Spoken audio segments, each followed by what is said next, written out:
considering the length of time that I've spent single and that I'm a virgin. I guess because, again, fate and destiny had me seeking out concepts that would not justify, but something that would maybe run parallel or lateral to my thinking since I was a kid. And that gave validity to the length of time that you spent trying to get there. Yeah. And churched it up. And yeah. I see what this is about now. At what point did you kind of abandon conventional dating and adopt this idea that there's this twin flame out there, this other half? Maybe this is more of a belief system of circumstance and kind of, things that led me to this. Even though this has originally been something that I've been thinking about since high school, more or less around then. Have you ever heard of the little ship that couldn't, for 1,000 reasons, called Titanic? I am familiar with the Titanic, yes. I don't know if it was kindergarten or first grade, but Titanic herself was discovered, the wreck was discovered in September 1st of 1985. So by 87 or 88, one of the books that came out about it, one of the first ones, I'm sure, like the famous pictures of like the prow of the ship, of the bow. And I guess as I started to read more into it as a kid, it really started to kind of click for me. The ideas and the concepts and everything associated with fate and destiny just made more sense because all the stories, everything that led to that travesty happening could have been avoided in a dozen plus different ways, but it wasn't because it was meant to be. That's how I started to internalize it. And moving forward, that's when, as I got older and girls got on the radar and, all those thoughts and feelings and emotions and puberty, I guess that was already kind of baked in for me. So for some reason, a ship crashing into an iceberg and thousands of people dying informed your sense of romance? Well, first technically it was like about 1,500, but I don't want to, quibble over facts. Well, I don't think it necessarily matters how many people died. I'm just trying to connect the dots here. Again, it doesn't all have to be examples that are bad, 9/11 or wars or anything like that. It can also be just good things too. Yeah, I don't want to just, so my basis of fate and destiny is all negative. This would be like a turning point where one would either be existential and, every man for himself, or divine timing, or a specific set path. That is kind of why the Titanic kind of snapped that into focus for you. It didn't have anything to do with, a large scale tragedy. No, it could have been anything. That just kind of captured me. Again, I was 5 or 6, but you can maybe see 7. why it's a weird example to use. Oh, right? You're not wrong, but it's just But but I like the way you couched it. You said so perfectly, sir, and I thank you. Let me just be kind of devil's advocate here, because this school of thought is that everything's kind of on this set timeline. Everything is going to happen. So whoever's in charge of this somewhere is just taking their time. Well, it's funny you put it like that, because it's something that is kind of a newer part of my thinking would be, there's part of me that makes me think I'm meant to be with her, that she's meant to be my first and only, and I'm meant to be her last and forever. Oh, I know that's really, if everybody's cringing, please, I cringe too. But I've had plenty of examples where I could be a non-virgin multiple times by now, where it's right there. Maddie can do X, Y, and Z with this person. And I'm like, no. I mean, do you ever think that you've just kind of built it up a lot and you've come this far? Sure. So you don't want to lose it in a kind of casual way with somebody that maybe you don't care about because it's been this long. And maybe it's just me kind of rationalizing it too in my head somehow for it to make sense. The thing that makes me concerned in when you mention the twin flame thing, my understanding is that, there's a runner and a chaser. And when the two halves of the twin flame meet, one of them inevitably runs away. I think that is a big component of that. But I wonder if that's trying to rationalize that whole concept as well. It just gets a little tricky when you convince people that the person that is right for them, the person that they are meant to be with, is trying to get away from them. And that's where, it could definitely become a thing where, see, maybe an advantage I have is not having met mine or never encountered her in any way, shape, or form. And especially having been the runner a few times myself, where maybe it's nice to be wanted, but... Runner would suggest that you were meant to be with that person. You're just describing a guy that's not interested. Yeah, but but I see what you're saying too, where you take that, just that basic concept of kind of overlaying or integrating it into the idea of twin flames.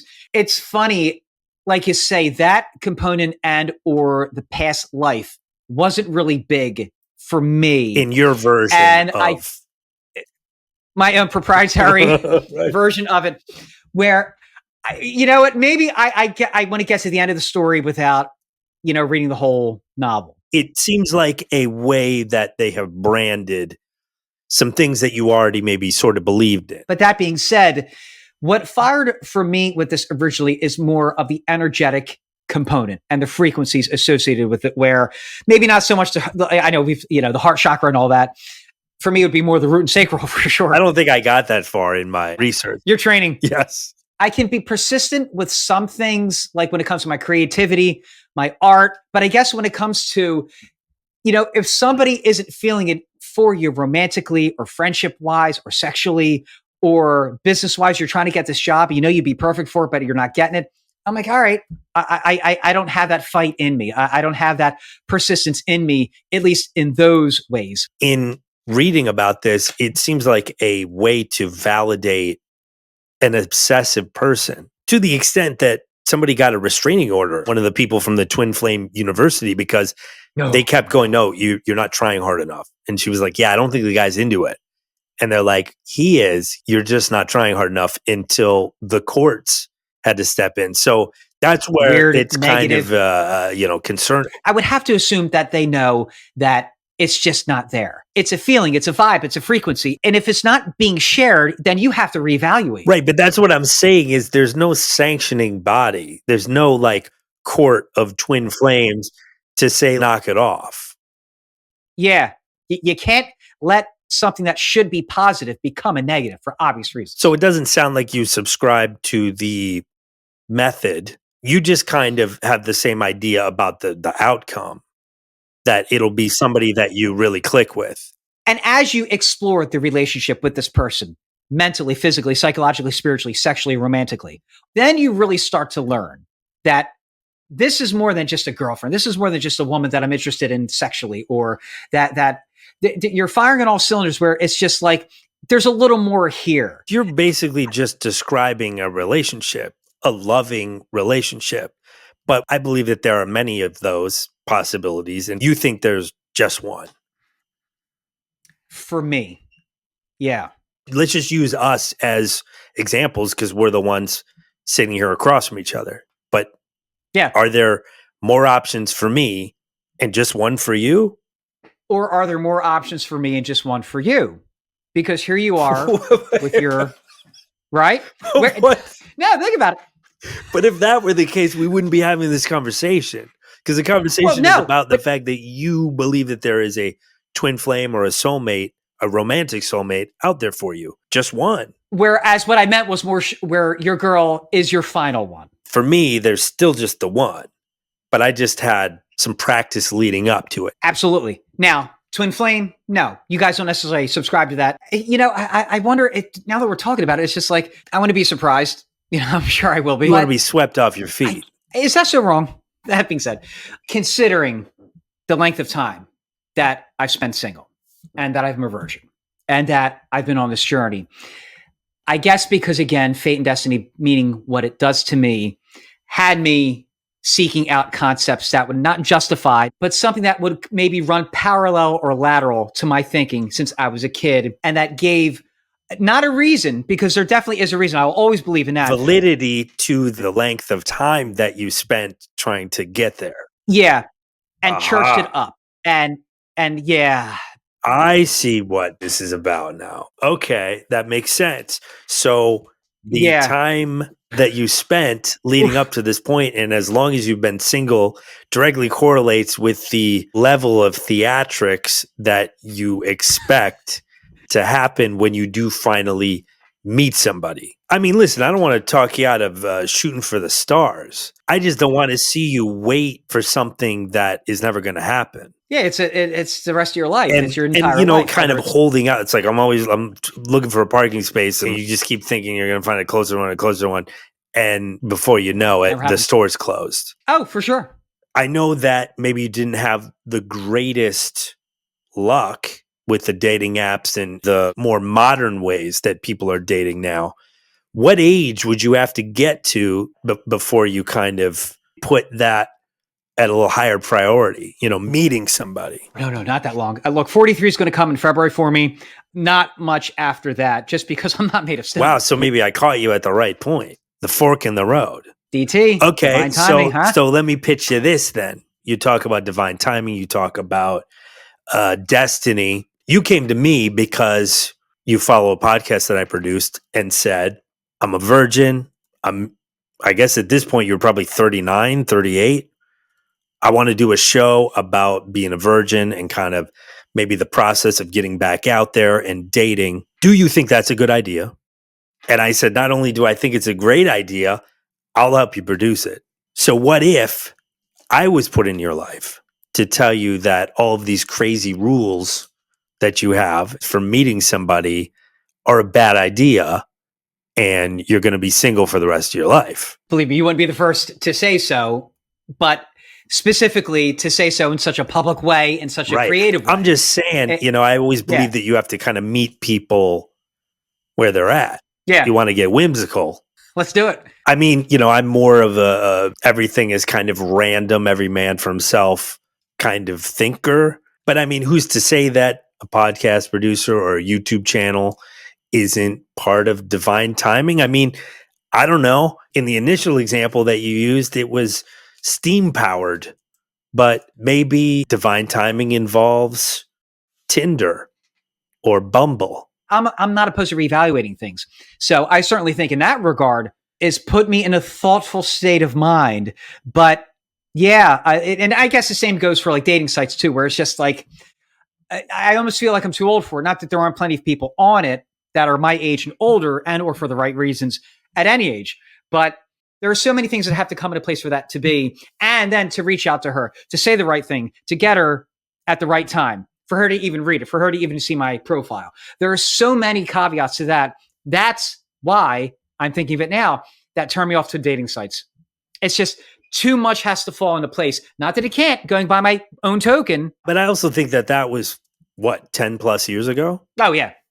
Yeah. I think at this point, it's become very mainstream. I don't know what the actual percentage is, but now it's sort of like, tell me if you met somewhere other than that. Yeah, you just assume. And a lot of success rates. That's why, I mean, you could look at the stats. They are what they are. It depends on so many factors. So I guess you take that all into consideration.